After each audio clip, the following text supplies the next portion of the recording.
ಎಲ್ಲರಿಗೂ ನಮಸ್ಕಾರ. ಇವತ್ತೇನು ಪ್ರಿಂಟ್ ಮಾಡಿದ್ದೀನಿ ಅಂದರೆ ಇದು ಮನಿ ಹೋಲ್ಡ್ರ್ ಗಿಫ್ಟ್ ಬಾಕ್ಸ್ ಥರ. ಇದಕ್ಕೆ ಮನಿ ಹಾಕ್ಬಿಟ್ಟು ಮುಚ್ಚಿಬಿಟ್ಟು ಗಿಫ್ಟ್ ಮಾಡೋ ಥರದ್ದು ತೋರಿಸ್ತೀನಿ.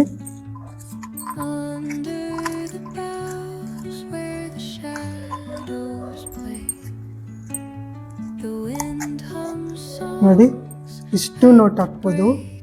ಹಾಕ್ಬಿಟ್ಟು ಈ ಥರ ಮುಚ್ಚಬೇಕು. ನೋಡಿ, ಈ ಥರ ಮುಚ್ಚಿಬಿಟ್ರೆ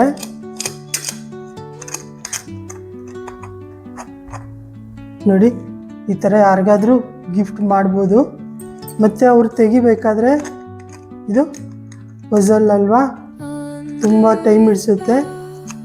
ಇದು ತೆಗೆದು ಒಳಗಡೆ ಏನಿದೆ ಅಂತ ತುಂಬ ಕುತೂಹಲದಿಂದ ತೆಗಿತಾರೆ.